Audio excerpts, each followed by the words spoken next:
What if your spider plant has been waiting for one simple change to transform into something genuinely stunning, and nobody ever told you what that change was? Most people grow their spider plant in a basic pot, set it on a shelf, and wonder why it never looks like the lush, cascading fountain they see in other people's homes. The secret is not a rare variety or a special fertilizer. It is 5 small tricks, and here they are. Before we continue, if you love gardening and want access to our exclusive plant guides, advanced tips, free ebooks, and premium videos, make sure to join the Balcony Garden Web membership. Members get special members-only content that we don't share in regular videos. So join now and take your gardening skills to the next level. Starting with number 1, pick a narrow-headed pot. Spider plants have long, arching leaves that naturally want to drape downward, and the shape of your pot either works with that instinct or completely against it. A pot with a narrow opening gives those leaves nowhere to go but over the edge, instantly creating that fountain-like cascading effect. Make sure the base is slightly larger than the root ball so the roots have room to establish, and over time the plant will naturally produce more foliage that flows outward in exactly the direction you want. Moving on to the next one, grow multiple plants together. Spider plants take 1 to 2 years before they begin pushing out spiderettes, which means a single young plant can look sparse for a long time.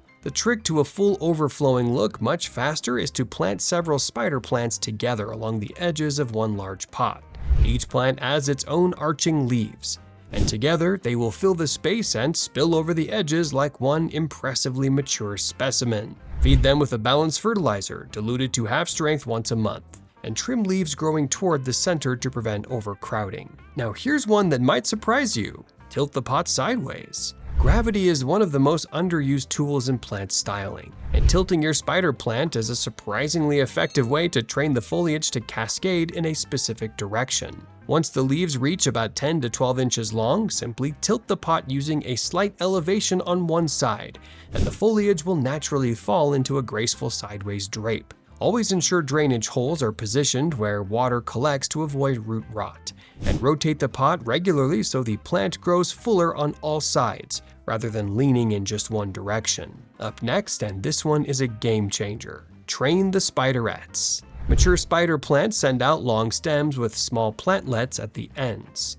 and most people either leave them dangling randomly or remove them entirely without realizing there is a smarter option. You can guide these spiderettes using small trellises or zip ties, training them downward to add a layered sculptural quality to the whole plant. If you prefer a cleaner look, wait until the spiderettes have at least 5 leaves around 2 to 3 inches long. Then snip them off and propagate them as fresh new plants elsewhere. And finally, elevate the pot or hang it. This is the simplest trick and arguably the most effective. Placing your spider plant higher than its surroundings instantly creates a cascading effect that ground level simply cannot achieve. When the pot sits on a pedestal, tall shelf, or hangs from a wall hook or macrame hanger, the long leaves have open air beneath them to fall into freely, making the plant look far more dramatic and full. Position it near bright indirect light, and the added air circulation will also encourage healthier, curlier, and more abundant foliage over time. 5 tricks, 1 stunning spider plant that spills like a fountain.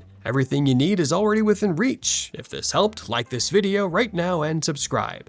More secrets like this are already waiting for you.